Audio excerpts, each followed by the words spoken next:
কিভাবে আত্মরক্ষা করতে হয় জানে পাকিস্তান। ফের দ্বিজাতি তত্ত্ব পাক সেনাপ্রধান মুনিরের মুখে।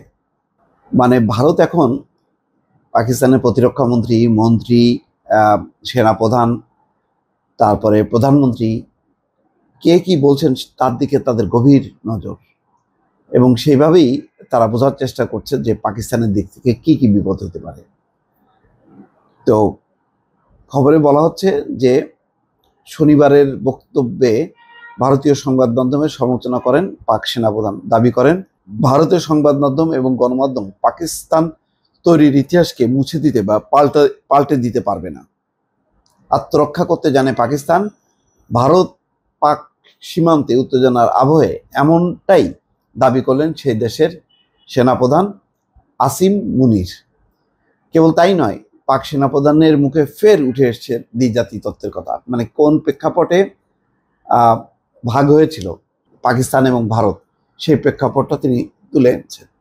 মানে তিনি বলতে চাচ্ছেন যে হিন্দু এবং মুসলমান কখনো এক হতে পারবে না, এবং তাদের যে চরিত্রের বৈশিষ্ট্য সেটা পৃথক। এটাই হচ্ছে দ্বিজাতি তত্ত্ব। মুসলমানদের যে চরিত্রের বৈশিষ্ট্য আর হিন্দুদের যে চরিত্রের বৈশিষ্ট্য সম্পূর্ণ বিপরীত। সুতরাং এই দুইটি জাতি একসাথে থাকতে পারবে না। শনিবার পাকিস্তান মিলিটারি একাডেমির প্যারেডে যোগ দিয়েছিলেন মুনির। সেখানে তিনি দ্বিজাতি তত্ত্ব তুলে ধরে জানান, হিন্দু এবং মুসলমানদের মধ্যে ফারাক আছে। পাকিস্তানের অস্তিত্ব এবং পরিচয় এই তত্ত্বের উপর দাঁড়িয়ে রয়েছে বলে তিনি দাবি করেন। 1947 সালে ভারত বিভাজনের উদ্দেশ্যে কায়েদে আজম মোহাম্মদ আলী জিন্নাহ দ্বিজাতি তত্ত্বের কথা তুলে ধরেছিলেন। গত সপ্তাহে পাক সেনাপ্রধান ওই তত্ত্বের কথা উল্লেখ করে বলেন, আমাদের পূর্বপুরুষরা ভাবতেন যে জীবনের প্রতিটি ক্ষেত্রে আমরা হিন্দুদের থেকে আলাদা। আমাদের ধর্ম, আমাদের রীতিনীতি, ঐতিহ্য, চিন্তাভাবনা এবং উচ্চাকাঙ্ক্ষা পৃথক। এটি ছিল দ্বিজাতি তত্ত্বের ভিত্তি। একই দিনে কাশ্মীর নিয়ে মুখ খুলে মুনির বলেছিলেন, কাশ্মীর হলো ইসলামাবাদের গলার শিরা, তাই পাকিস্তানিরা কখনো তাকে ভুলতে পারবে না। ঘটনাচক্রে তার ওই মন্তব্যের কয়েকদিনের মধ্যেই পহেলগাঁয়ে জঙ্গি হামলার ঘটনা ঘটল।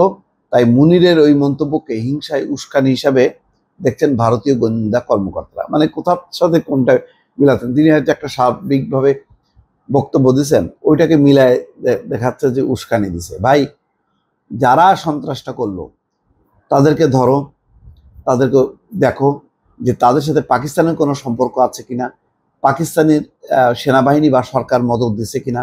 সেটা না করে প্রথমেই আগে পাকিস্তানের দিকে তারা লক্ষ্য করে একগাদা পদক্ষেপ নিয়ে একটা পরিস্থিতি তারা তৈরি করলো।